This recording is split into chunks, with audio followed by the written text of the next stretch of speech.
Talk about the team a little bit. Really excited about our group, quite honestly. Coming off of last year, we were Atlantic Division champions, and as the season progressed and we went into the offseason from an evaluation of the group, some things what we did from a recruiting perspective is we ended up bringing in 9 guys. Really excited about the 9 and really excited about our returning group, adding a mix of experience plus some quality in the addition. So I feel like we're poised for something, quite honestly. Since I've stepped into the head coaching role, there's been an evolution in terms of how we've wanted to play, in terms of our game model, things like that. And I feel like this group now is experienced enough to, again, do something special this year. John Michael, will you be last year was pretty offensive. You were pretty good on. Will you be that this year, or will it be any different? Do you feel? Yeah, from that perspective is you talk about preseason, where we're at. These guys know the foundation is laid from defending. So we want to be good in defending, how we defend, how we work out, how we press the ball. We want to be aggressive, bottom line, both defending and attacking.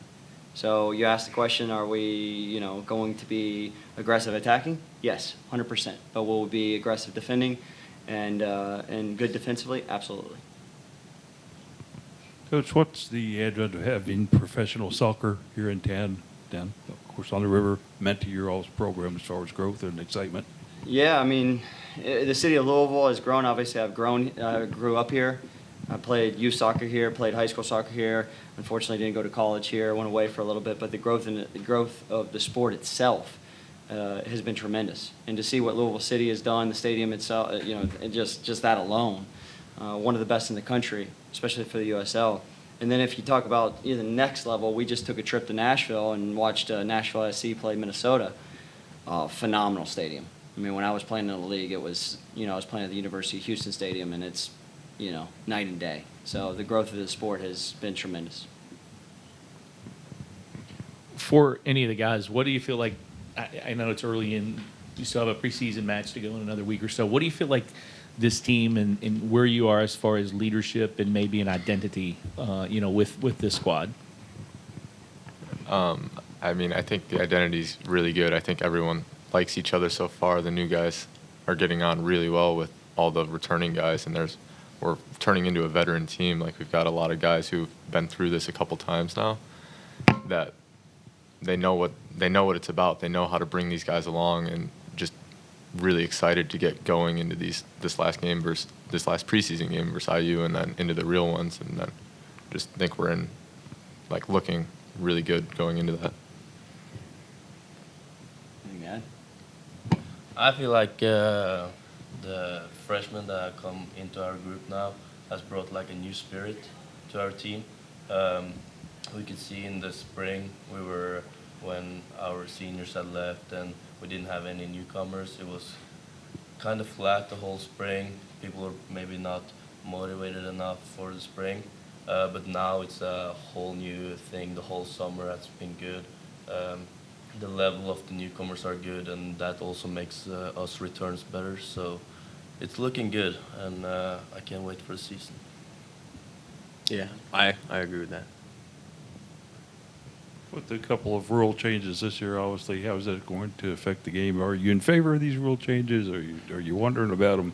Just your all's thoughts on them. Yeah, the no overtime is obviously the one that's kind of jumping out. You kind of think about that and how many overtime games we've had throughout the years, and now that it's just going to be capped at 90. It will be interesting. It will be interesting in terms of how that looks. I haven't experienced this, so we're going to have to manage appropriately. But hopefully by doing it, maybe the NCAA's perspective on this is compounded schedule when you're playing Tuesday, Friday games like we do. Hopefully the guys are a little bit more fresh going into the next game versus, when we have to play 120 sometimes. So I think it's nice that we are playing more like they do in the professional games, because then it's 90 minutes. You have to get a winner or a loser, or you end up with a tie. So if you want to go for the win, you have to go for it the last minutes. You can't draw it out to a tie and then you get 20 more minutes to finish the game. You have to change the tactics if you want to win the game. Yeah, I would say with our new freshmen coming in, we're a really deep team. So I think us having a 90-minute period, we can rotate through guys and be able to really push for those 90 minutes to get a win. John Michael, what within the newcomers, is it mostly freshmen, or there's a mix of some transfers as well, correct? And We kinda- have one guy, he's Ryan Troutman. He came transferred from the University of Kentucky, and then everybody else is a freshman. freshman. So we have 2 internationals in that mix, one from Norway, one from Denmark. So could kind of go through those guys and maybe some of the freshmen that have stood out so far, or some of the freshmen that have played well so far. I love when that question's presented because I don't have an answer. I don't want to give you that answer right now because I think for the bulk of what we try to do is there should be nobody that really jumps out, right? We want everybody to jump out. And I would say that from the incoming guys, they have shown well, each of them in some capacity. And again, that's the collective whole that we want. We want everybody, as when we play defense, offense, whatever it is, it's everybody's working together and nobody's above the team. So looking at the conference as a whole, some of the teams that are in the ACC, who do you see as some of the teams that are going to compete with you for that title this year? Yeah, I mean, Clemson's up there. I mean, obviously coming off winning a national championship, I think looking at their roster, they did graduate a lot of guys, their back line and their goalkeeper especially. But I just know in this league, it's always going to be competitive. You know, maybe you lose some guys and you just simply bring in guys that maybe are just as good, if not better. And that's the reality of our league that we play in. And that's why these guys are a part of this, is because they want to be at the top and playing against the best competition in the country. For the guys, can you guys kind of speak to the point of, I mean, your schedule is tough early on. Obviously, the ACC is going to be tough, but the early season schedule, the non-conference schedule also is really tough to kind of get you prepared for that. Yeah, I feel like it's, or I'm looking forward to having such a tough schedule this year. Last year we met a lot of team that was not really that standard we want to meet, and now we're getting tested almost every week, starting with St. Louis again as last year. Just now we're gonna get the victory, and I think those first games are making us prepared for the ACC to win the title again. And that's what we talked about. We showed the group this, is 75% of the field that we play throughout our season made it to the NCAA tournament. So you talk about a tough schedule. We designed it that way, and part of that is because of this group. We feel like we are veteran, we can handle a tougher schedule, and then the additions that we've made will not only they'll contribute, but help us win these games. Let's talk about some of the thrill and excitement, guys, of being able to play in Lynn Stadium. It's a beautiful facility, beautiful fan base out there. Just talk about the excitement about that. Yeah, I would say it's probably the best in the country. This is a lot of the reasons why we get so many of these great recruits to come here. It's a privilege for us to be able to go out and step on that field every single night. Any home game, the atmosphere is always unbelievable. So we love to play at home. As we say, we win at Lynn because of the atmosphere we get, and that's kind of boost us to even get that extra last 5 minutes in the game when we're maybe tired. We get those fans to really help us get going and get us to win.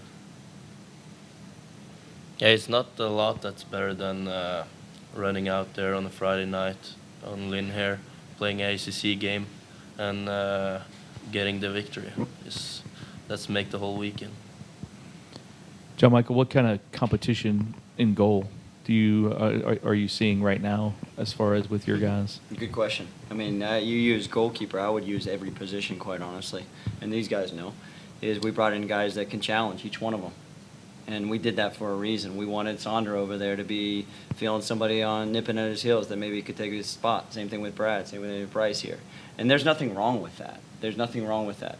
It will make him better, and it'll make the next guy better. So you use goalkeeper. We did the exact same thing. We have 4 goalkeepers now. Last year we carried 3. There is a competition, a healthy competition that's going on within that unit as well. Is that while other positions you're going to use a lot, you might use a lot of guys and rotate a lot of guys. Is that a position where you want to settle on one guy?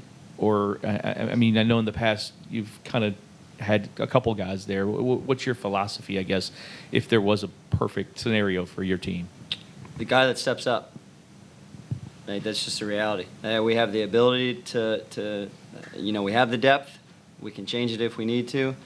I'll use forward, for example. If somebody's playing as our 9 or striker and he's hot, he's scoring goals, probably going to go with him majority of the time. If a guy in midfield's playing well, probably going to go with him for a little bit longer than maybe the backup in that position. So, my philosophy is we look at training, we look at games, and we say who's doing well, who's hot, and that's the guy we're going to try to go with. For Sander and Bradley and Bryce, you can answer this as well. What's it going to take for this team? You've had a week or so, and you've had one exhibition, one more. What's it going to take for this team to take a step and compete for championships, like you guys expect to do at the end of this season? I would say being consistent. Since I've been here now, we've been really good at times, and we've also been not so good. And I think throughout a full season, it's just going to be us being consistent in how we train and how we approach every game, and not just taking a night off and then, next thing we know, we just got punched in the mouth. We lost a game that we should be winning. Like, beating the teams we're supposed to be beating, and then beating the other teams too, which in my mind is every team, but like, being ready for every game, just being consistent, whether we're at home or when we're on the road, and just making sure we show up for those and are preparing the right way. The thing is that we have to become so good that we're able to win on bad days. We have to be able to play badly but still get the win with us. And I know if we have a good day and the ball is floating all over 1-2 touch, no team in the US can beat us. That's just how it is. But then we have to be on, and you're not gonna have that game every time. And that's why you have to win when you also play badly. Yeah, I would say one more thing is, like I said before, the depth we have this year with the new guys coming in, that maybe some day that a guy's not on his night, it's not going to be his night, but we have that depth to provide that the next guy to step up, it will be his night, and then we'll be able to get wins from that. To ask you guys, I asked this earlier with another group, but what's the ideal playing conditions, weather, temperature? You walk out the door and say, this is perfect soccer weather. You walk out and you go, oh, God, we got to, play tonight. Any one of you guys can take that one. I'd love it to be 65 and sunny. Perfect night out here. Slick field, though. Yeah, I of course. would Yeah, field's feel gotta a be little moving. wet, water the field. Yeah. Yep. Yeah, I like it a little cloudy, so what do you call it? The lights. We can play under the lights and just not be too warm, not getting any sun in my eyes, just enjoying the ball. I don't like that. I'm done with that now. John Michael, every night's not going to be, you're not going to have a good night every night. There's going to be nights when you're not at your best as a team. Is that a mental thing? And is that what a lot of, obviously with a veteran group, you hope that they're maybe better than they have been, with those situations? Yeah, no, listen, that's the challenge, and that's why we speak about it all the time, is when you're experienced, when you've gone through things, now you have a responsibility to help a lead. And that's these guys right here. They've gone through it. And so when those moments don't go our way, and maybe it's not, exactly how we thought it would be, can we rally? Can we lead? And I say this to these guys again all the time, is I don't play the game. I don't get to step on the field. As much as I want to cross that line, I can't do that anymore. And if I'm on the sideline, I need leaders on the field. And again, with veteran players now that have gone through it, it's a responsibility for them to speak into the group when things aren't going well. Each one of you players, what was it that drew you to soccer? Obviously, there's a lot of sports to contend with when you're a kid. You may have played some, but what was it that made you decide soccer was going to be your sport? I mean, for me, I had a soccer ball at my feet since I was, crawling. I was hitting it with my hands. Second I could walk, I would have a soccer ball at my feet. Both my parents actually played soccer, too. So it's just soccer's in my family, and I love it. Every day I get to go out and play soccer, and it just puts a smile on my face and makes me happy. So I enjoy doing it. For me, my dad played soccer growing up. My mom never did.